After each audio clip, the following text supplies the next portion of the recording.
César Vallejo, un destacado representante de la vanguardia literaria, se caracterizó por su firme compromiso con la justicia social y la lucha contra la opresión. Su poesía se enfoca en la exploración de la condición humana, abordando temas como el sufrimiento, la solidaridad y la compasión. Como testigo de su tiempo, sus escritos reflejan la realidad social y la política de su época. El legado de Vallejo perdura en la literatura y continúa inspirando a generaciones de escritores y lectores.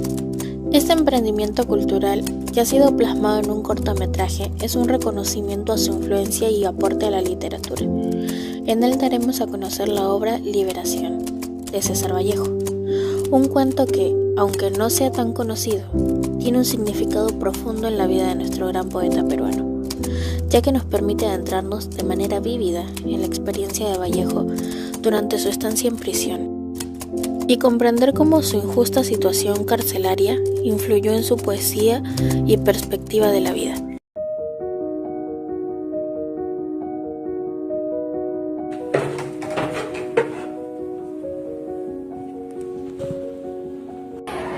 No sabía que César Vallejo estuvo en la cárcel.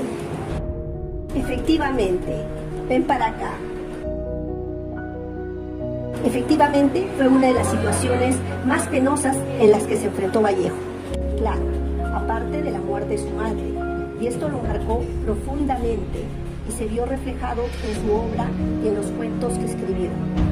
Mira, el año 2008, el Policial mostró un documental donde el sistema judicial peruano hace una reivindicación a Vallejo y confirma que su estadía en la cárcel fue totalmente injusta.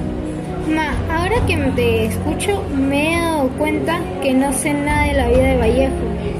Mira, justamente acabo de comprar unos libros donde hay datos interesantes sobre la vida de Vallejo. Sí, Ma, cuéntame más. Bueno, quiero contar que Vallejo nació en 1892 en un pueblo de La Libertad. ¿Y dónde estudió? Estudió en Huamachuco, pero también estudió en la Universidad de La Libertad, donde obtuvo su grado de bachiller. En el colegio me contaron que se fue a Europa. Efectivamente, se fue a Europa, donde se casó con Georgette y ambos pasaron el resto de su vida juntos. ¿Y él murió en Perú? No, murió allá en París, después de una penosa enfermedad y tal como lo predijo en sus poemas.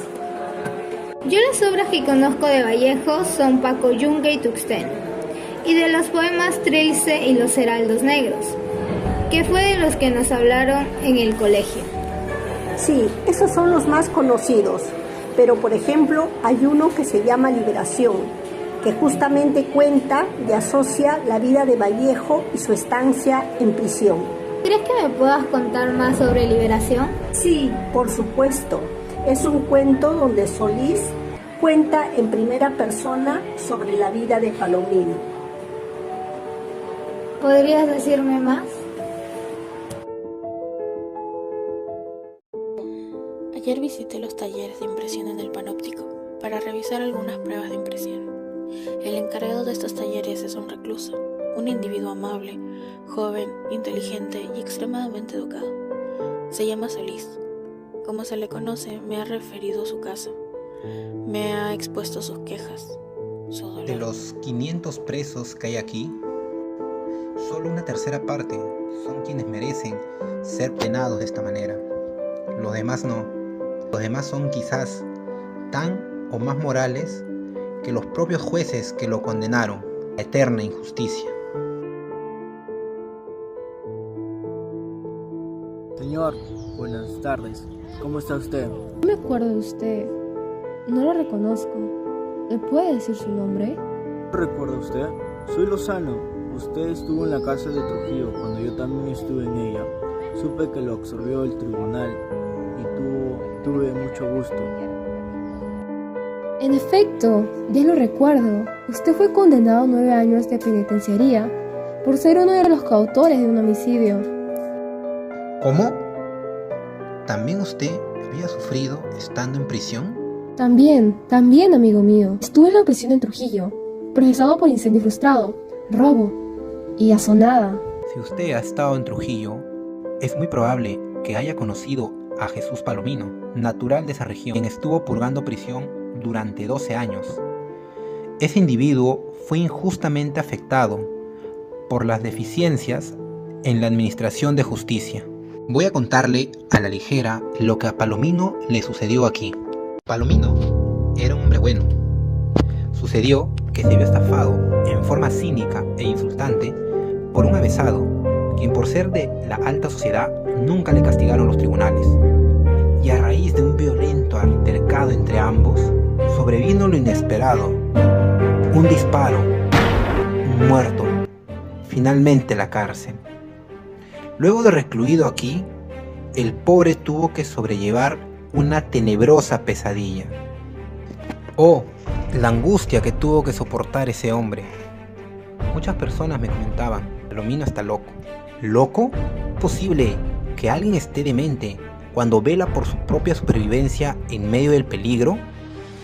¿Y puede estarlo alguien que enfrenta el feroz odio, incluso con la complicidad de la justicia? Cuando me acuerdo, no sé cómo pudo Palomino resistir tanto. Aquello era un tormento indescriptible.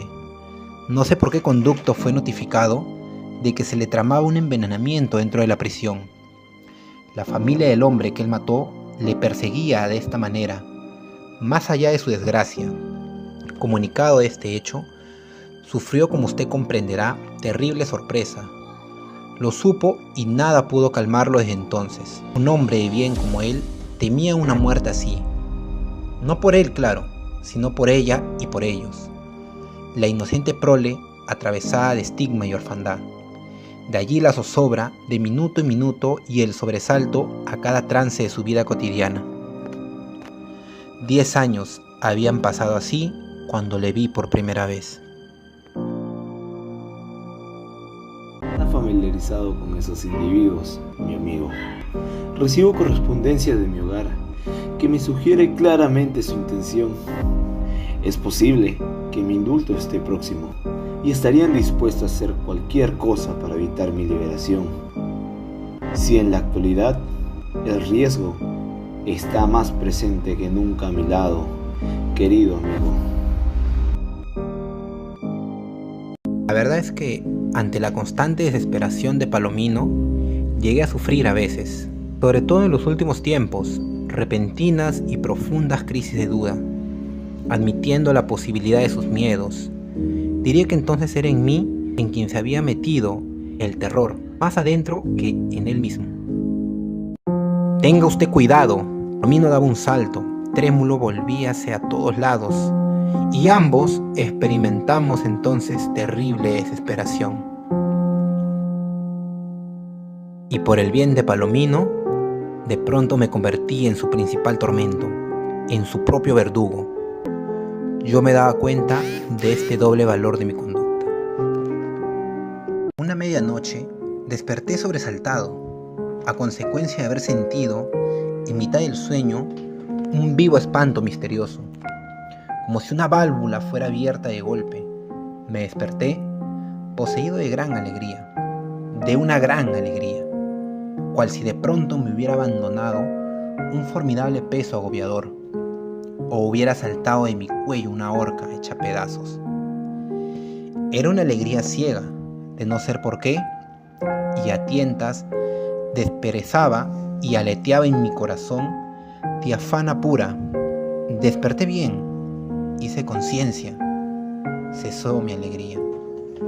Había soñado que Palomino era envenenado. A la mañana siguiente, el sueño aquel me tenía sobrecogido, con crecientes palpitaciones de encrucijada, de vida y muerte. Me sentí en realidad totalmente embargado por él. Por la tarde, Palomino y yo compartimos labores en la imprenta. A lo largo de toda la mañana y hasta la tarde, ese persistente e inquebrantable sueño me acompañó. Sin embargo, desconozco por qué motivo no intentaba evitarlo. Durante todo el día, no sé por qué razón, no pude pronunciar ni una sola vez la advertencia que solía estar siempre en mis labios. No la mencioné en absoluto. Mi sueño previo parecía haber sellado mis labios, impidiéndome pronunciar tal palabra. De repente, Palomino susurró en mis oídos, con una expresión contenida de lástima e impotencia. Inmediatamente, empujado por mi solícita hermandad de siempre para con él, cogí una escudilla de greda rojiza y en ella fui a traerle a que bebiese. Él agradeció enternecido, haciéndose el asa de la vasija y sació su sed hasta que ya no pudo. Solís, ya me mataron, Solís. Al verle, ambas manos sosteniendo su vientre y retorciéndose de dolor, sentí en el fondo de mi corazón caerme de golpe, en sensación de fuego devorador y crepitante, dentro de mis propias vísceras integrales. Sus quejas, apenas articuladas, soplaban hacia mi interior, como avivadas lenguas de una llama mucho tiempo atrás, contenida entre los dos. Palomino no amaneció al día siguiente. ¿Habría sido envenenado, tal vez con el agua que le di de beber? ¿O tal vez había sido solo un episodio de ansiedad por su parte y nada más? No lo sé con certeza. Lo que puedo decir es que al día siguiente, mientras yo me veía obligado a permanecer en cama debido a los intensos ataques nerviosos del día anterior, se informa que uno de sus hijos llegó para comunicarle a su padre que se le había otorgado el indulto, pero ya no lo encontró. Se levanta de su asiento y se dirige hacia las rejas, extendiendo sus brazos, exclama con sorpresa y preocupación: «Hola, ¿Palomino?»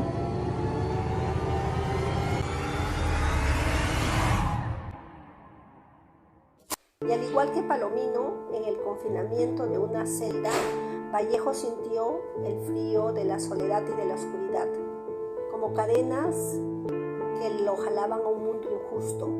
Y en medio de esa adversidad, su pluma fue su única liberación.